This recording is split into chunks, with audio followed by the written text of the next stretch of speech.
Bismillahirrahmanirrahim. Assalamualaikum warahmatullahi wabarakatuh. Selamat pagi adik-adik semua. Saya Dr. Erna Arfiani dari Departemen Farmakologi Farmasi FK UPN Veteran Jakarta. Pada hari ini kita akan belajar tentang obat anti jamur. Ya.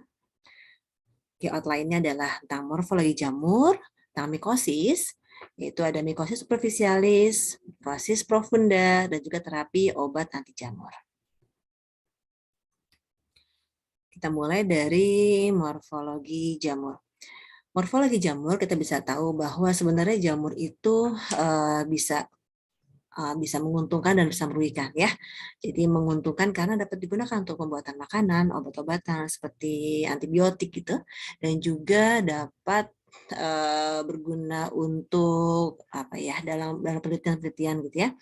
Namun jamur juga seringkali menyebabkan penyakit yang ditimbulkan oleh jamur ini nanti akan kita bahas bareng di mikosis tadi ya.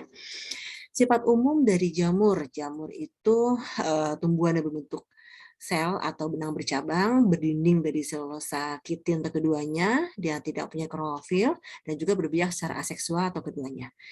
Berasal dari kata-kata mikologi. Mikologi itu artinya adalah mix, jamur, dan logos, ilmu. Itu ilmu yang mempelajari tentang jamur. Mikosis adalah infeksi yang disebabkan karena jamur, biasanya berada di tempat yang lembab, di mana umumnya bersifat kronis, jadi lama gitu ya. Kalau akut biasanya dia akan bisa cepat dihilangkan karena dia juga berfungsi sebagai flora normal di tubuh manusia. Tapi kalau kronis dapat menyebabkan penyakit. Manusia itu selalu terpapar oleh jamur dan juga bersifat parasit jamur ini ya. Tergantung sama daya tahan tubuh manusia sih. Kalau emang dia baik daya tahan tubuhnya, maka biasanya dia akan tidak dapat menyebabkan penyakit. Morfologi secara umum, jamur itu terdiri dari kamir yang berbentuk bulat-bulat ya, dan juga kapang yang berbentuk sel-sel bercabang gitu ya. Dan juga ada disebut dengan jamur dimorfik, yaitu jamur yang bisa berbentuk kapang dan juga dapat berbentuk kamir pada suatu kondisi yang berbeda. Ini adalah struktur subselular dari jamur. Biasanya dia mengandung kapsul, tapi tidak semua ya yang mengandung kapsul, hanya tertentu saja. Yang kedua mengandung dinding sel, lalu membran sitoplasma, lalu sitoplasma yang mengandung organel-organel di dalam ini, dan juga nukleus. Untuk dinding sel, dia itu fungsinya untuk menentukan bentuk supaya dia tidak rusak ya, bentuknya jelas, tetap kekuatan dan perlindungan dari sel jamur. Terdiri dari berapa lapisan, misalnya monoprotein, glutin, glukan, dan kitin. Untuk membran sitoplasma, dia itu terdiri dari 2 lapis atau disebut dengan bilayer, mengandung fosfolipid bagian dalamnya dan lapisan luarnya mengandung serol. Serolnya terutama adalah ergosterol. Makanya berbeda dengan manusia. Kalau manusia itu adalah kolesterol gitu ya. Jadi diharapkan tidak dapat merusak. Obat anti jamur itu tidak menyebabkan kerusakan pada manusia atau sel inangnya. Fungsi dari membran sitoplasma melindungi sitoplasma pastinya ya, mengatur pergerakan dari cairan sel keluar masuk nih, lalu memfasilitasi sintesa kapsul dan dinding sel jamur. Lalu ada sitoplasma yang mengandung organ-organ di bagian dalam untuk pertumbuhan dan perkembangbiakannya, dan nukleus yang biasanya untuk sintesis RNA di RNA dari jamur itu sendiri. Oke, ini biologi sel jamur. Jadi pada dasarnya adalah hifa atau kapang seperti itu ya, yang tadi kita sudah bahas bareng ya. Beberapa spesies jamur penyebab penyakit kulit di sini dapat dilihat ada seperti penicillium, ada rhizoid, aspergillus, ada golongan trichophyton, microsporum, epidermophyton, dan ini adalah Candida albicans. Ini bentuk spora ya, bulat-bulat seperti ini, dan ini banyak menyerang di manusia. Kita lanjut ke mikosis, ada mikosis superficialis dan mikosis profunda. Oke.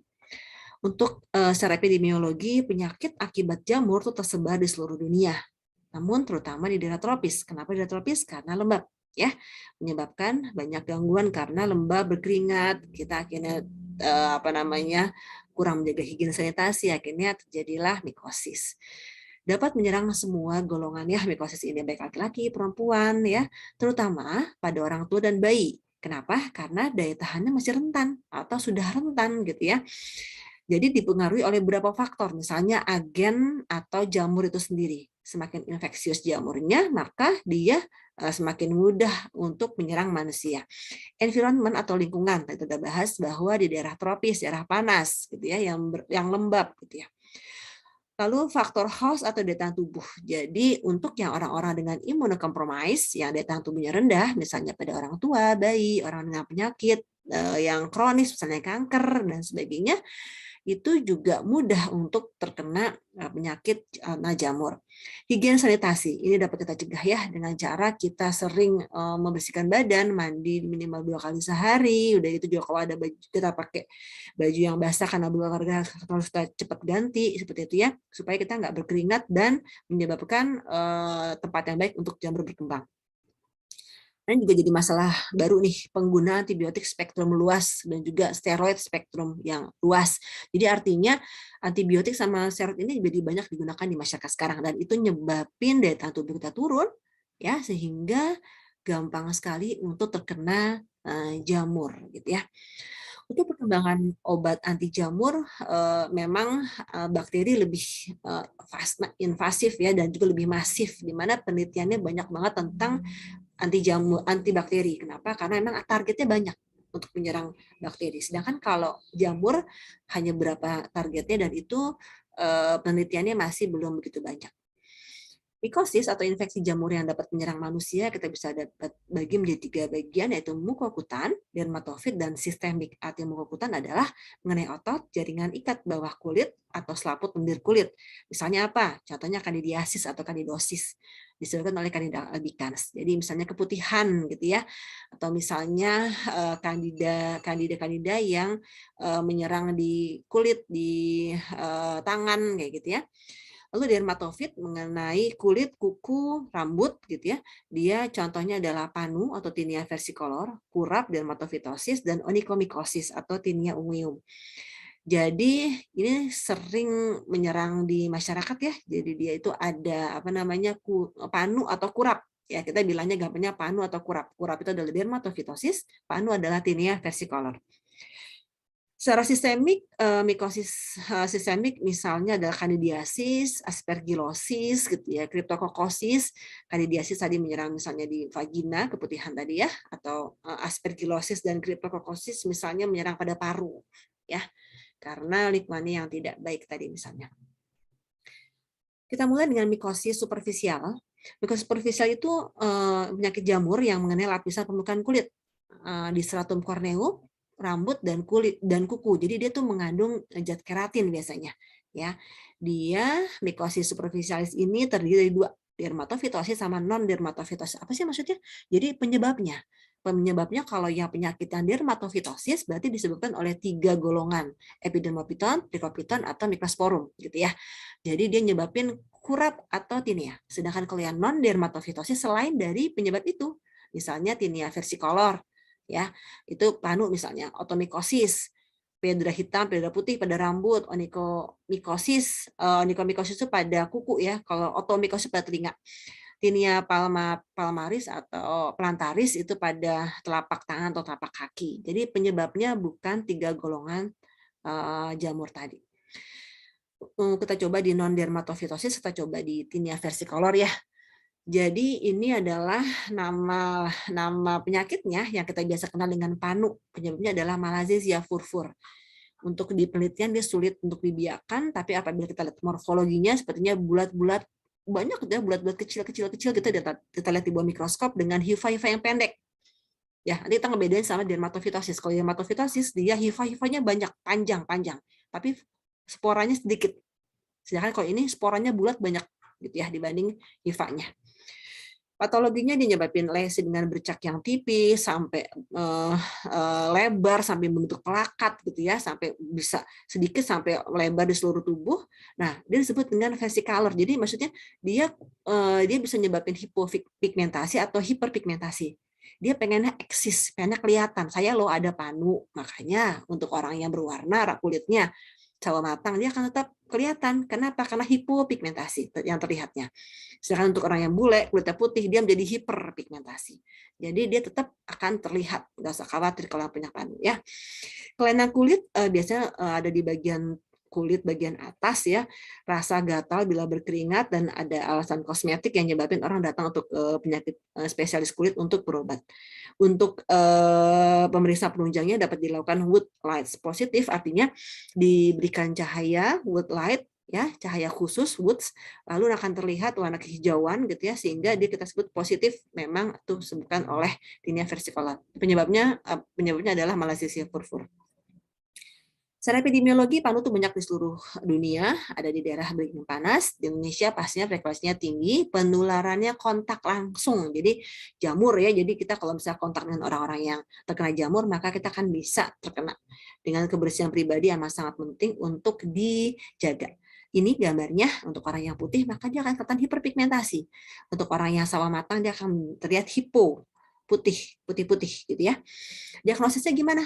Kita lihat dari kerokan kulit. Jadi diambil yang tadi hitam-hitam atau putih tadi, dikerok, kita taruh di kaca benda, kita lihat di bawah mikroskop, ya dikasih cairan, kita lihat di bawah mikroskop, lalu akan terlihat sporanya banyak berkelompok dengan hifa-hifanya sedikit berkelompok pendek-pendek aja, gitu ya. Dan ditunjang dengan cahaya woods, terlihat positif. Pengobatannya gimana? Pengobatannya dengan preparat salisil, dikasih tinctur salisil atau spiritus, preparat derivatul imidazol atau miconazol, ketoconazol, untuk kalau emang di seluruh badan nih, sampai ke dari atas leher sampai ke paha gitu ya, berarti udah seluruh badan dong gitu kulitnya kena, makanya dia harus pakai oral sistemik, diminum obatnya, tablet. Kenapa?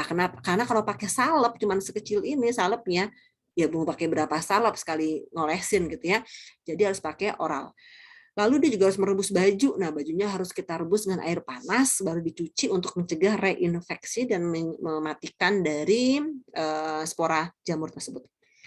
Lalu otomikosis. Otomikosis itu penyakit jamur pada liang telinga. Penyebabnya apa? Selain yang golongan 3 tadi. Microsporum, Trichopiton, sama Epidermopiton. Yaitu golongannya dia Aspergillus, bisa Mucor, bisa Candida, bisa Penicillium, bisa Rhizopus gitu ya. Dia otomikosis ini adanya pada liang telinga, bersifatnya akut atau menahun, biasanya bisa unilateral di satu telinga atau dua, gatal, rasanya penuh, gerebek-gerebek gitu. Ya, bisa nyebabin gatal dan nyeri tadi ya. Diagnosisnya berarti kita ambil serumennya, kotorannya, lalu kita periksa, akan terlihat jamur yang tadi kita lihat gambaran dari jamur-jamur penyebab tadi ya. Pengobatannya gimana? Berarti mengeluarkan dong kotoran yang ada di situ, jamur-jamur tadi, di serumennya kita keluarkan, lalu menjaga kebersihan liang telinga dan dikasih obat tetes ya, anti jamur. Epidemiologinya sama ya, berarti dia memang di daerah yang panas karena jamur, yang lembab, dan juga adanya kebiasaan mengorek telinga. Nah, tadi yang non-dermatofitosis. Yang kedua adalah dermatofitosis. Dermatofitosis adalah mikosis superficialis pada jaringan yang mengandung zat tanduk atau keratin. Apa itu zat tanduknya? Di mana tuh? Yaitu di kuku, di rambut, dan stratum corneum pada kulit. Nah, jadi hanya mengenai 3 itu ya, dermatofitosis di daerah kuku, rambut, atau stratum corneum pada kulit. Disebabkan oleh siapa? Oleh golongan jamur dermatofit. Ya, tadi ya golongannya ada Trichopiton, Microsporum, sama Epidermopiton. Ini yang tersebut dengan kurap atau tinea atau ringworm. Jadi jangan bingung lagi ngebedain kalau panu tadi bisa tersebar kemana-mana warnanya putih hitam gitu. Kalau ini adalah kurap. Ya, kurap ini bentuknya nanti kita bisa lihat bulat-bulat, disebut dengan ringworm.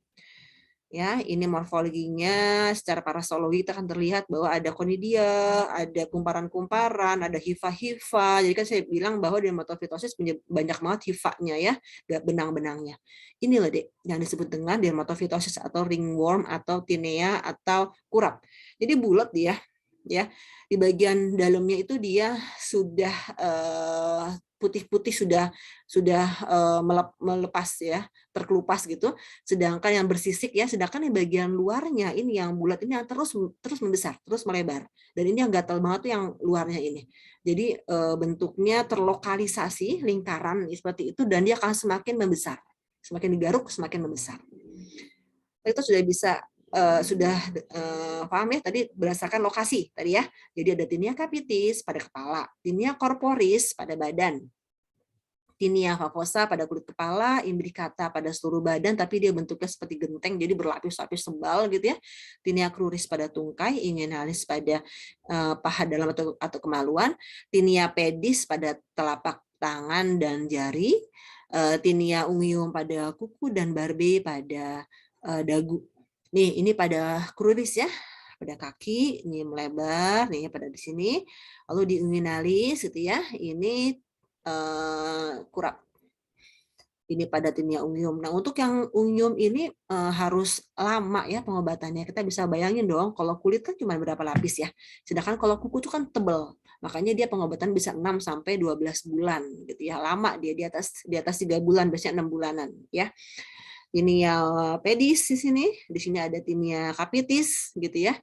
Ini adalah contoh-contoh dari dermatofitosis pada mikosis superficialis ya. Masuk ke mikosis dalam atau mikosis profunda atau sistemik. Mikosis ini penyakit jamur yang mengenai alat atau organ dalam. Jadi kalau tadi yang bagian luar aja, superficialis ini bagian dalam. Jadi bagian dalam itu apa tuh? Misalnya bisa kena di paru-paru, bisa kena di bagian usus pencernaan atau di kemaluan, di vagina, seperti itu ya. Penyakitnya terjadi karena jamur masuk ke dalam alat dalam. Bisa melalui pernafasan, jadi di paru nanti ya, atau di permukaan kulit lalu masuk ke dalam. Penyebabnya ada jamurnya memang patogen, lebih patogen, jadi invasif, dan daya tahan tubuhnya turun pada induknya, pada manusianya karena dia imunokompromis misalnya ya. Contohnya ada blastomikosis, cryptococcosis, candidiasis. Cryptococcosis juga termasuk yang banyak sekarang untuk penderita AIDS ya. Penderita AIDS itu daya tahan tubuhnya turun dan dia nyebabin banyak jamur, dan salah satunya adalah cryptococcosis yang nyebabin infeksi pada di paru-parunya. Kalau candidiasis ini yang sering banget kita temukan di masyarakat, dapat menyerang saput mukosa mulut, vaginal, kulit, kuku. Jadi candida ini bisa menyerang hampir di banyak tempat gitu ya. Ini adalah beberapa penyakit yang disebabkan oleh mikosis dalam, yang dia bisa karena inhalasi, bisa karena makan gitu ya. Ini biasanya kita harus diagnosisnya dengan lebih invasif. Jadi ada bagian yang kita bisa periksa kayak dahak gitu ya, nanah gitu ya. Kalau tadi kan cuma kerokan kulit untuk yang dermatofitosis yang superficialis. Oke, next kita masuk ke terapi obat anti jamur. Untuk obat anti jamur kita bisa lihat nih beberapa macam penyakit karena jamur, ada panu ya, ada kurap, masih ingat ya bulat-bulat seperti ini, ada candida, candidiasis ora, candidiasis cutis, ini vulva vaginalis gitu ya. Ini kadang-kadang sulit bedain ya antara parasit yang lain, misalnya dia Trichomonas vaginalis sama candida. Tapi kalau kita lihat di bawah mikroskop akan jelas beda ya. Ini adalah parasit, jelas ada trichomonasnya, sedangkan ini adalah terlihat hanya banyak yang jamur di mana dia bulat-bulat ya, spora-spora. Ingat ya kalau misalnya ini banyak bulat-bulat seperti ini, spora-spora, ini hifa, tapi hifanya hifa semu. Kenapa? Karena dia perpanjangan dari spora ini, spora lalu memanjang lalu membentuk hifa semu. Jadi dia panjang dari sporanya. Oke, obat anti jamur adalah obat yang digunakan untuk menghilangkan infeksi karena jamur. Menurut indikasinya ada 2. Jadi untuk infeksi yang di superficialis sama yang di profunda. Jadi untuk yang di superficialis berarti ya untuk yang di permukaan tubuh ya, di kulit, di rambut, ya, di kuku. Contohnya golongan imidazol, ada miconazol, thioconazol, clotrimazole gitu ya, griseofulvin.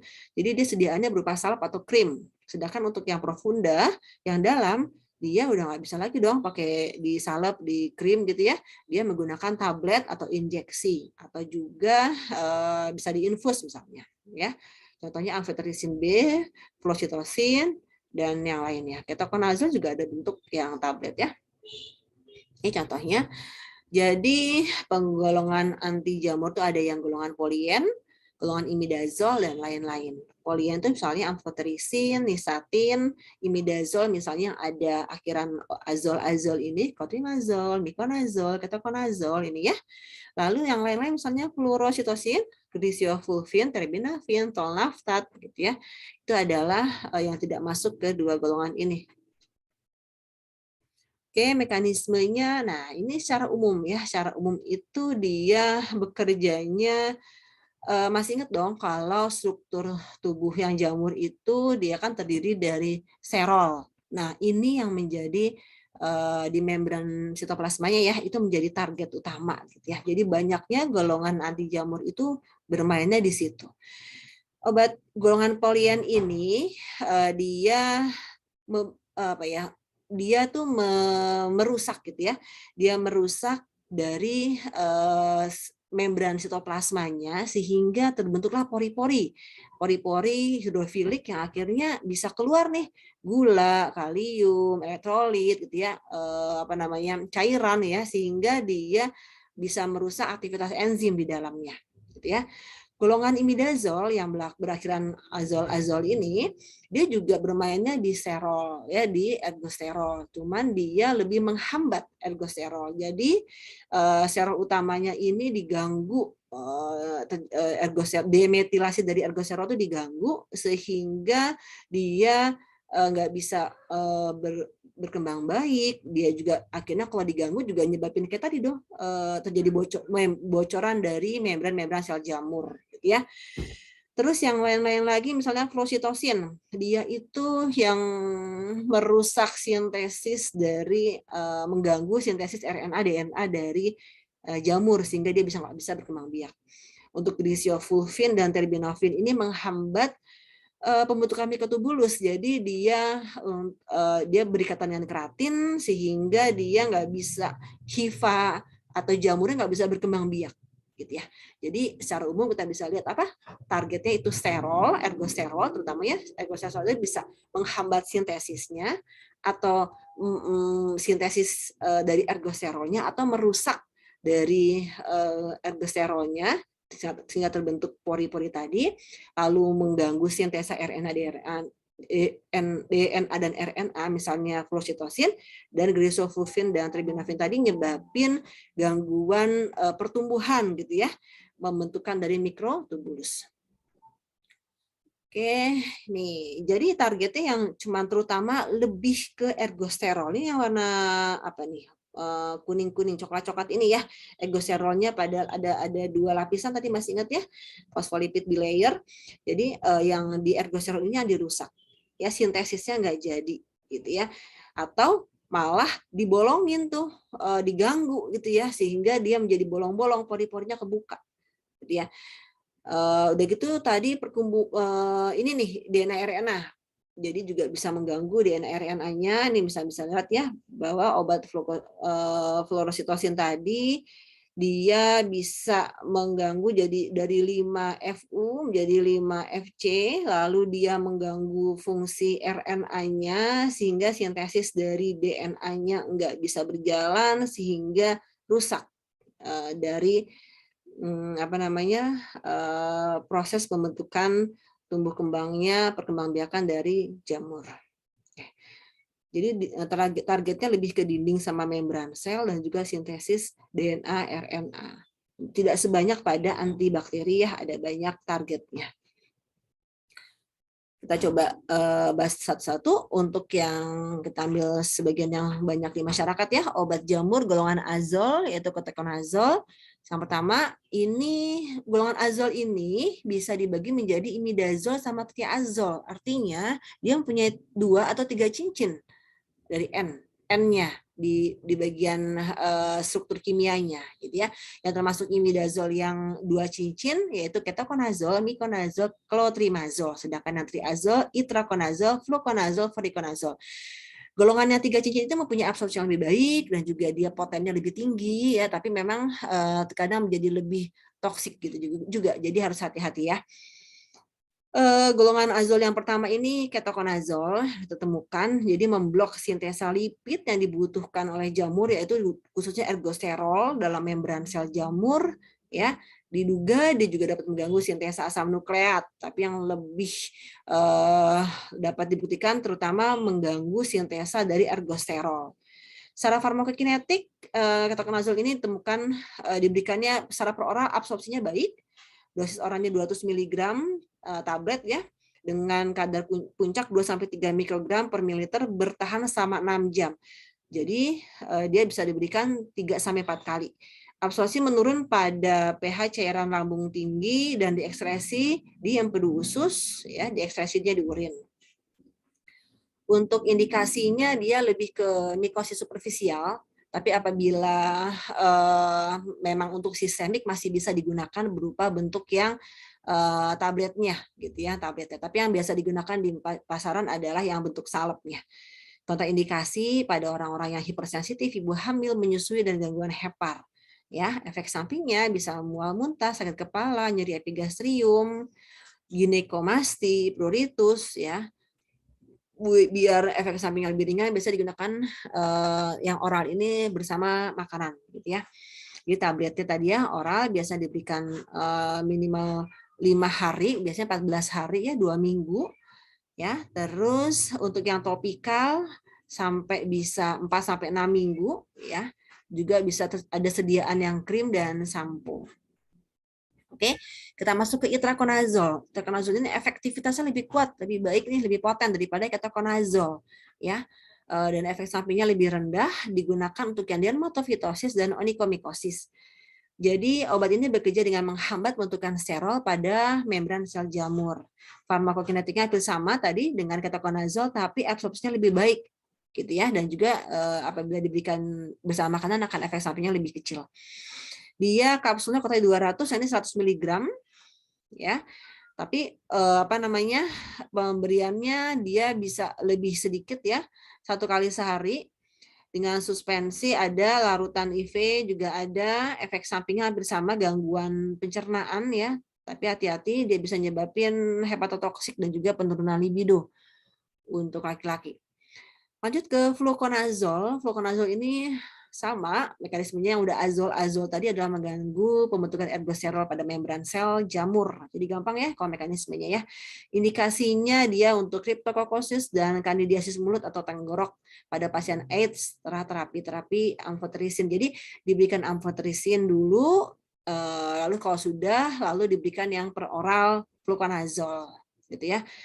Per oral ini absorpsinya sangat baik ya di seluruh tubuh, diekspresi melalui ginjal.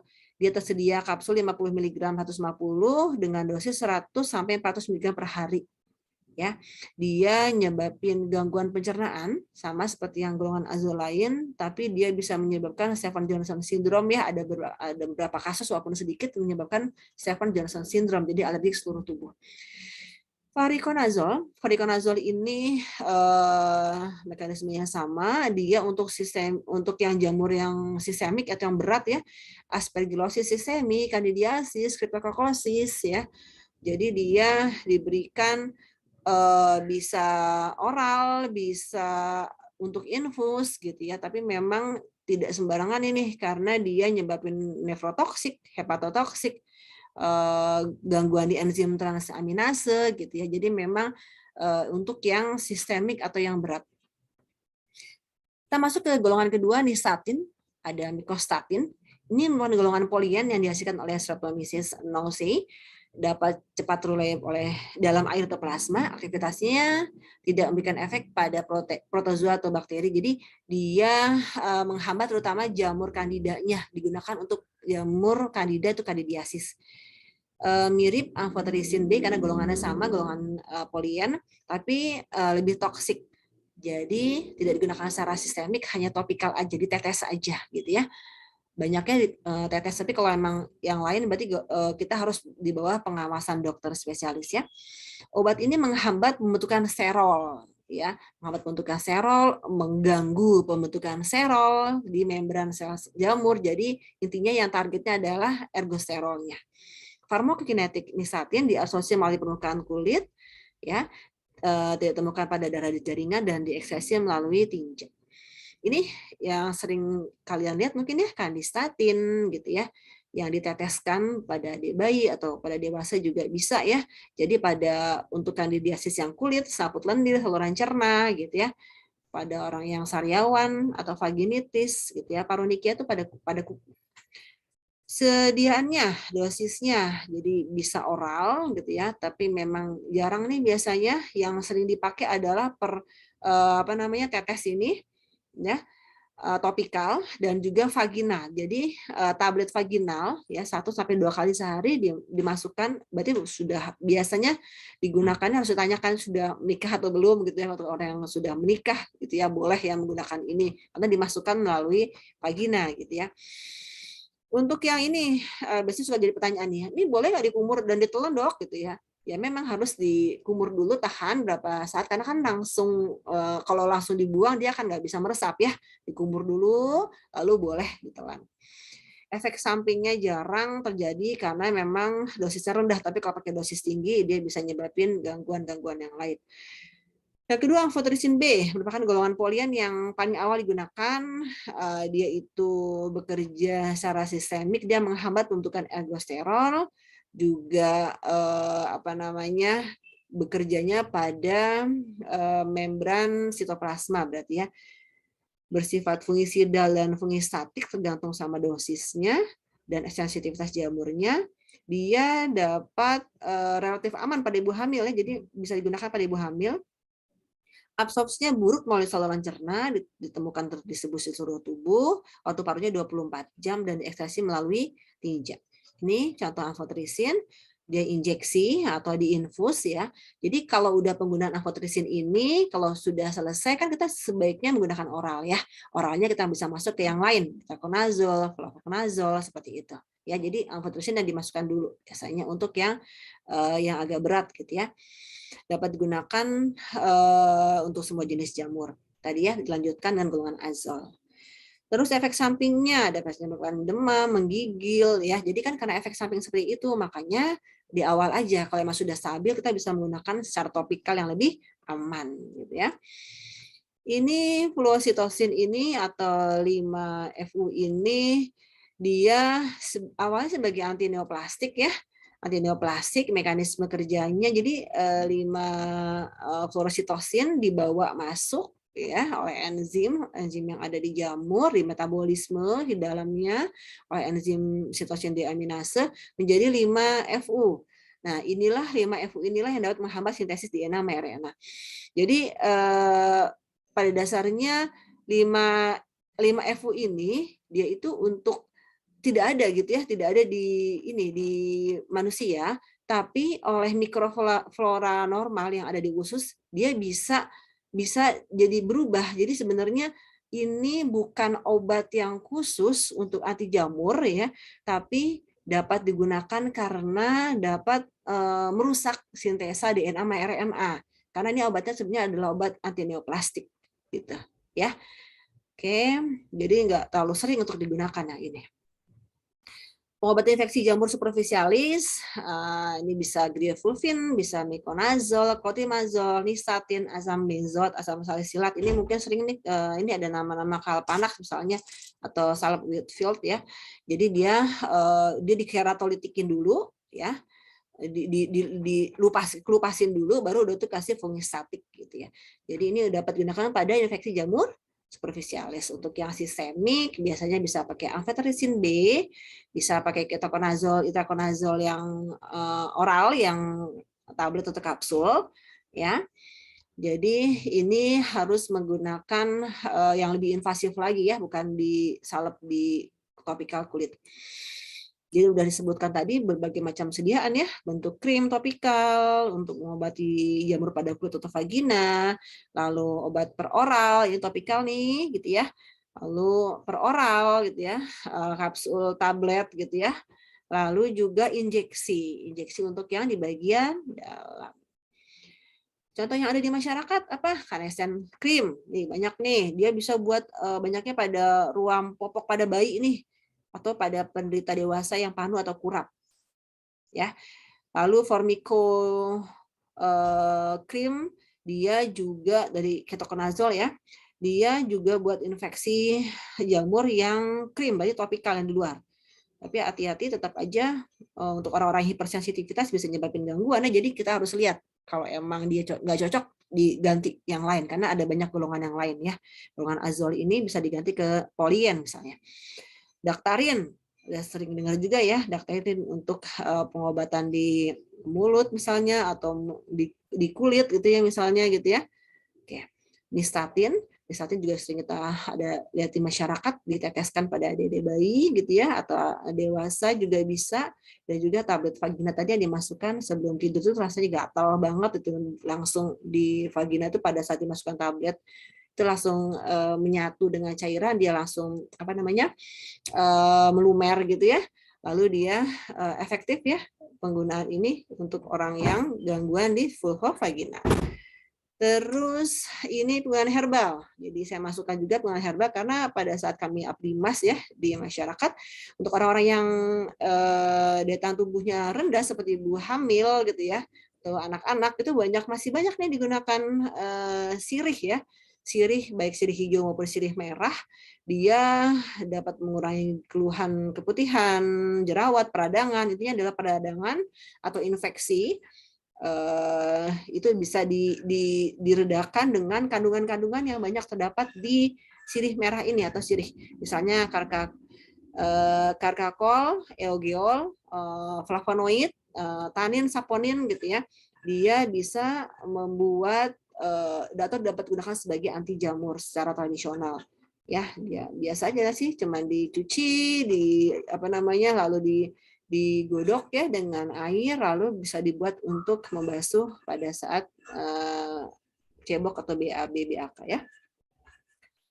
Oke, demikian demikian yang bisa saya sampaikan untuk materi kali ini. Semoga bisa bermanfaat. Nanti kita bisa diskusi lagi pada saat kuliah. Semoga bisa difahami ya. Terima kasih atas perhatiannya. Assalamualaikum warahmatullahi wabarakatuh.